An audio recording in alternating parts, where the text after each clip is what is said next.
We will bring Saldico home, and we will do so in accordance with the law. He will answer to the Filipino people. Binigyang diin ni Pangulong Bongbong Marcos na gagawin ng gobyerno ang lahat ng kailangang hakbang para maibalik sa Pilipinas si dating Congressman Zaldico. Nahaharap sa patong-patong na kaso si Ko kaugnay ng flood control scandal. Inutusan ko ang Department of Justice kasama ang Department of Foreign Affairs na pangunahan ang pakikipag-ugnayan sa mga otoridad ng Czech Republic upang matiyak na maayos at naayon sa proseso ang lahat ng kinakailangan. Magpapadala rin ng high-level coordination team upang tutukan ito. Nasa kustodiya ng mga otoridad sa Czech si Ko matapos daw niyang magtangkang lumabas sa Czech Republic. Pero kulang ang kanyang travel papers kaya di pinatawid sa German border at pinabalik. Hanggang ngayon matipid ang impormasyon kaugnay sa kanyang pagkakahuli maliban sa nabanggit ng Pangulo. Tikom din ang bibig ng karamihan sa mga opisyal ng Foreign Affairs Department at maging ng mga kawani ng Embahada ng Pilipinas sa Czech Republic. Sa ngayon, hindi pa malinaw kung kailan target maibalik sa bansa si Ko.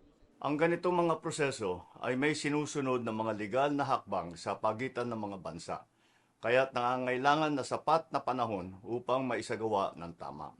Gaano nga ba kahirap itong gawin, gayong wala namang extradition treaty ang Pilipinas sa Czech Republic?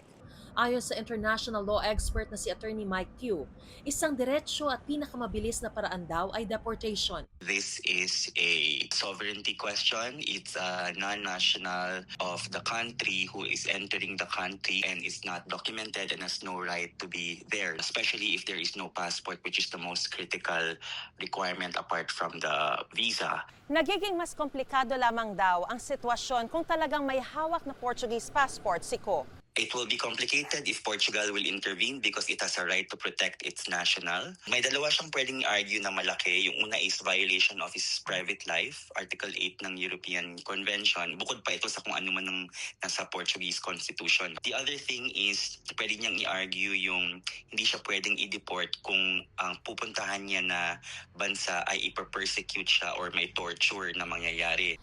Sabi ni Attorney Pugh, mahirap daw gamitin ang political asylum bilang depensa. Hirap din yun kasi kailangan yun political persecution. Hindi naman ito persecution kasi may mga kaso siya. So, pinoprosecute siya but hindi siya pinapersecute for his political opinion. He has to be persecuted for his political opinion. Wala naman siyang political opinion. Ang isa pang paraan para mapauwi sa bansa si Ko ay sa pamamagitan ng mutual legal assistance at diplomasya sa paglutas ng issue. Ayon kay Pugh, karaniwan nagkakaisa ang mga bansa dahil sa prinsipyo ng pagkakapantay-pantay ng mga estado sa international law.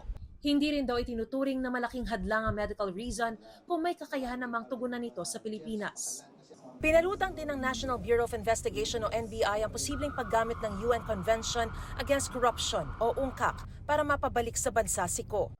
Kapwa signatory sa UNCAC ang Pilipinas at Czech Republic. Czech Republic and the Philippines is both signatory, so we have mutual responsibility on this matter.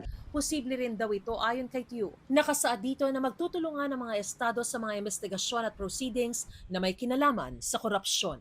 Ito ang unang balita. Mariz Umali, GMA News.